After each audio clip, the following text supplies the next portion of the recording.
Okay, Senator McDougal, you want to take up the next? Let me see, what's the, You want us to do something? Yes, There's Boysko. Senator Boysko is here, so we could go on and go to, Senator Boysko, you up with Senate Bill 380? Yes, ma'am. Thank you so much. I was Thank you. Doing another bill downstairs. SB 380 is a bill to establish an individual and corporate income tax subtraction for the public grant award that's used for broadband infrastructure in the Commonwealth. You might be aware that we have invested through grants billions of dollars in Virginia, and before the grants were awarded, before 2017, they were not treated as taxable income. The 2017 Federal Tax and Job Act changed the law and subjected those grants to federal taxes. And I've heard from our providers, the smaller ones, that this has actually threatened their viability because they're getting these massive tax bills. As an example, $50 million in grants funded were given in 2024, subject to $10 million in taxes in 2025. So these are real dollars to these companies. The idea was states like Georgia have already fixed the issue, and this would put us in line with what Georgia's doing to remove the financial barriers for our providers and provide some tax relief. Well, Madam Chair, if I could ask a question. Yes, Senator Deeds, and then I'm going to open up for public comment. How as can well. a state fix a problem if it's a federal taxation issue? I think it has to do with with just the way we look at taxes. And I'm going to phone a friend because yeah. I'm not a tax attorney. Madam Chair, We certainly, have someone from tax, if you could come forward and answer that question. we for can't me, we'd reduce really federal appreciate it. taxation. That's what I'm I understand. wondering. There's a state tax that is But it's not levied on. 5.75%. I will defer to my phone a friend.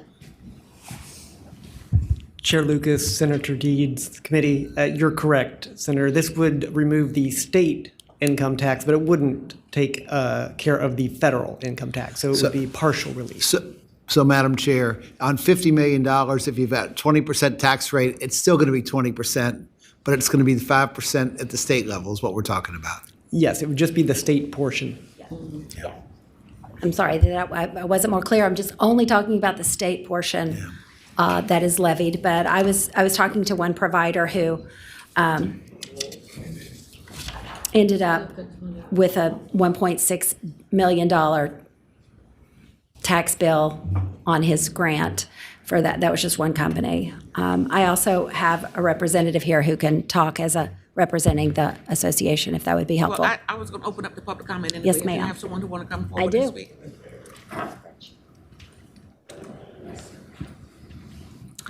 Madam Chair, members of the committee, I'm Richard Schulman. I'm the Executive Director of the Virginia Broadband Industry Association.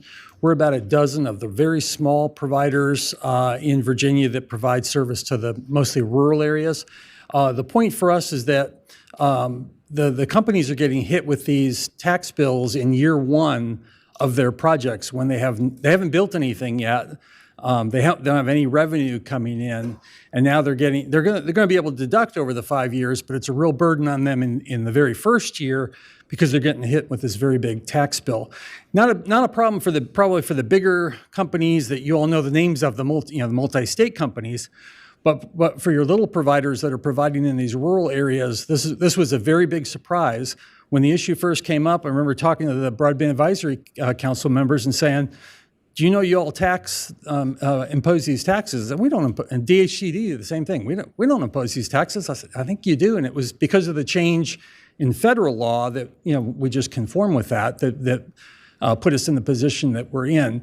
The key though is the money that is being now handed back that we were handed was money that was used to build a certain network. And now you're saying, oh well, you got to take out your percentage out of that. And so that forces us not to be able to build at the speed we want to be able to build. And our number one goal has been get broadband out to everybody as quickly as we can. So thank you. Thank you for that explanation. Anyone else like to speak in favor of this measure or in opposition? Committee? Looking at this bill, it had an indeterminate negative fiscal impact. As The largest part of the impact of this bill is federal. I understand exactly what you're talking about because you're providing services to the people that need it the most. But the indeterminate negative fiscal impact is something we got to think about. And so I'd move that we carry over and try to get a handle on what the feds have done to us, what it's going to take to deconform from that, and what it actually could end up costing us if we don't. There's a motion and a second. All in favor, please say aye. Aye. No? Thank you. Thank you, Senator Borsky. Thank you, committee.